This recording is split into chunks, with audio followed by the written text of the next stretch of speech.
आपका बहुत बहुत स्वागत है। अभी व्यवस्था करवाई जा रही है। अब हम माता की, भारत माता की जय जय श्री राम। जय धन्यवाद भाई साहब। भारत माता की, भारत माता की। साथियों, सबसे पहले तो आजमगढ़ की जनता को धन्यवाद देते हैं कि आप लोगों ने इतनी मेहनत किया और उपचुनाव में इतनी मेहनत करके यहाँ कमल खिलाया है। और हम लोगों ने जो वादा किया था कि आप हमें 1.5 साल के लिए मौका दीजिए और यहाँ का रुका हुआ विकास हम आगे बढ़ाएंगे, तो हम लोग तुरंत यहाँ से जीतने के बाद, कमल खिलने के बाद सीधा पूजनीय महाराज जी के पास गए, मुख्यमंत्री जी के पास गए और उनको हमने सारी बातें बताई कि ऐसा ऐसा हमने बोला है और जनता ने इसलिए भरोसा दिखाया है। तो पूजनीय महाराज जी ने तुरंत आदेश किया संबंधित अधिकारियों को, डीएम सर को, कि 10 विधानसभा में, सिर्फ 5 नहीं, 10 विधानसभा में जितना काम है, जो भी काम है रुका हुआ है, वो सारा काम तत्काल शुरू कर दिया जाए।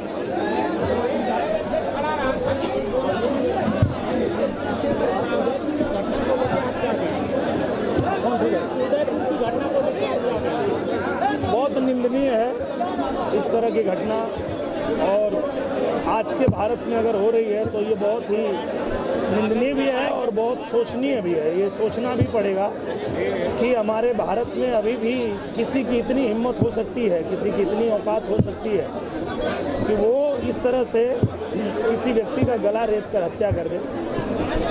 जहाँ पे कि कानून का राज चलता है, जहाँ कानून सज़ा देता है, वहाँ इस तरह की घटना करने वालों को इतनी कड़ी सज़ा मिलनी चाहिए कि दोबारा कोई इस तरह की घटना करने के बारे में सोच ना पाए।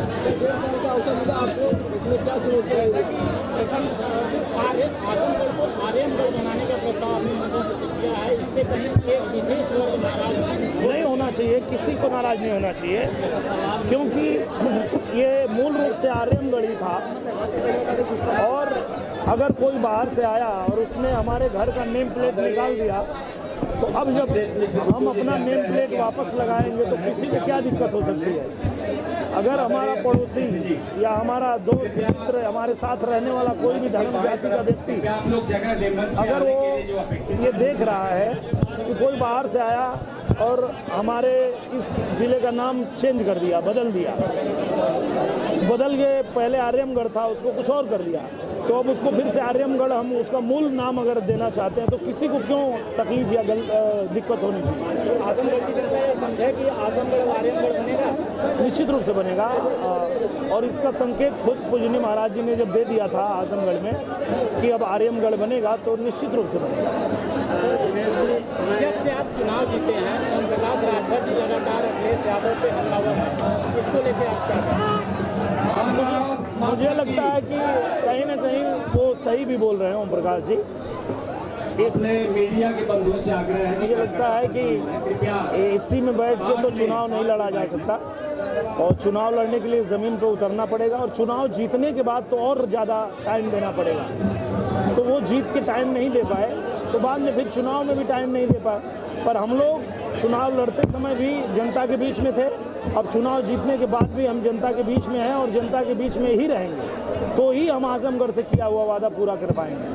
दिनेश जी, मैं इंडो न्यूज थाईलैंड से हूँ जी, और पूरे वहाँ के जितने भी पूर्वांचल उत्तर प्रदेश के लोग हैं, आपके आजमगढ़ सीट निकालने में बहुत ही ज़्यादा हर्ष उल्लास के साथ है, तो उनके लिए 2 शब्द आप बोलना चाहेंगे?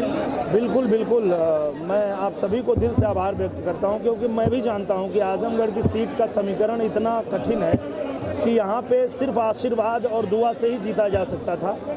तो हमारे यहाँ जो कर्मठ कार्यकर्ता हैं, जो हमारे पार्टी के लोग हैं, उन लोगों ने तो मेहनत किया ही, हमारे देवतुल्य कार्यकर्ताओं ने मेहनत किया, जनता ने मेहनत किया।